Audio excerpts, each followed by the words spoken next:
not denying the possibility. Now, the AIADMK had severe ties with the BJP in 2023, citing political differences, but with elections approaching, the dynamics appear to be shifting. Now, both the BJP and the AIADMK took soft stance towards each other, directing their united opposition to the ruling DMK. With that, News 9 input editor Brijesh Pandey joins us on the bulletin to, in fact, decode this very story further. Brijesh, a very good afternoon to you. You know, this particular development, we all remember the rift that had occurred a few years back between the AIADMK and the BJP in Tamil Nadu. But now, coming to 2025, the recent developments that we see, what would you say? Is an alliance between these two parties, given the differences that we have seen in the past, possible? And if yes, what grounds are we looking at?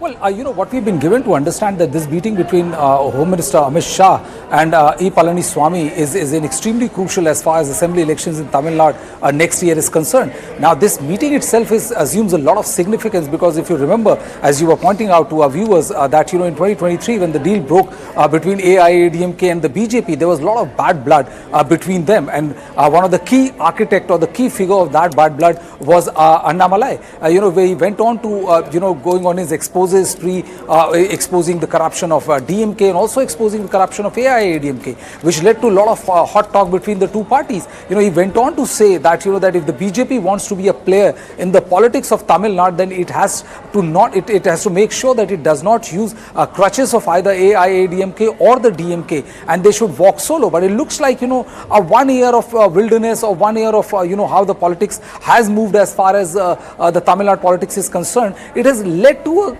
an you know, assessment of the situation by the BJP, where both parties now feel that, you know, if they get together, they will be in a position to put up a spirited fight to DMK, which is riding high on you know, two issues, which is a language row issue and also delimitation, and that is the reason why they feel that their coming together is of main significance. What we have also gathered from our sources that in this meeting, a lot of deliberation was done to build a counter narrative against the narrative which has been put forth by the DMK on the issues of language row, NEP and also the delimitation, and they feel that the BJP and the AIADMK along with TMC, Tamil Manila Congress, which also met before the AIADMK meet with Home Minister Amit Shah, that they will go to all the nooks and corners of Tamil Nadu and saying that all the talk about delimitation, all the talk about language row is basically nothing but an attempt to hide the corrupt deed as far as the DMK is concerned. So it looks like, you know, the preparation has already begun as far as the next year's Tamil Nadu election is concerned. Absolutely, Brijesh. But, you know, while we speak of narratives and narratives developing within the two parties, I would say Annamalai still remains to be a major bone of contention. What will his role be if these two parties indeed end up becoming an alliance yet again? And will he continue to be as important, will he be continuing to play an important role as he is currently within the BJP, or will we see him pushed a little aside to negotiate with for the BJP to negotiate with the AIADMK? Would you say that's also a possibility that we are looking at this given point?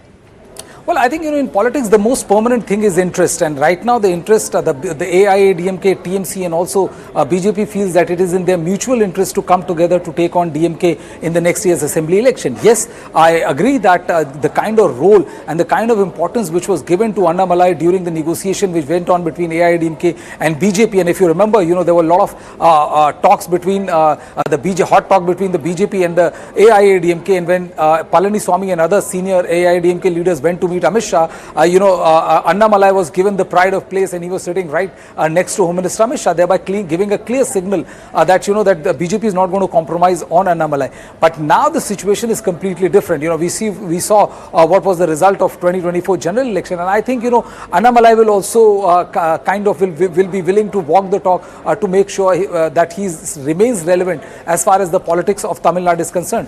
BJP would obviously not want to cut him size and send a message that you know, for the electoral gains they are willing to sacrifice their main face, but we have seen that happening a lot many times. We have seen what happened in Telangana. So I think Annamalai might take a back seat and would not be as vociferous against the malice of corruption as he was during the course of 2023. Interesting times ahead as the Tamil Nadu elections, in fact, is a little more than a year away at this given point. We'll keep a track of all of those political updates that are coming in. And thank you, Brijesh, for joining us and bringing in your insights onto the table with regards to this very story. Now we're moving forward. The BJP has sent show cause notices to 5 leaders from its Karnataka unit. Katta Subramania Naidu, MP Renukacharya, BP Harish, Shivaram Hebbar and ST Somashekar. The action comes amid complaints of factionalism and indiscipline within the party. Notices issued by BJP Central Disciplinary Committee Member Secretary Om Pathak accuses the leaders of making unwarranted comments on internal party matters in public forums, violating the BJP's discipline code.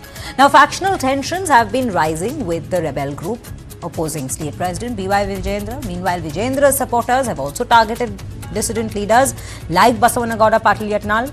Naidu, Renukacharya and Harish are seen as close to B.Y. Vijayendra, while Hebbar and Somashekar have been under scrutiny for their alleged anti-party remarks and proximity to the Congress leaders. The BJP leadership has given all 5 leaders 72 hours to explain why disciplinary action should not be taken against them. If they fail to respond within the deadline, the party's Central Disciplinary Committee may proceed with further action, is what we understand.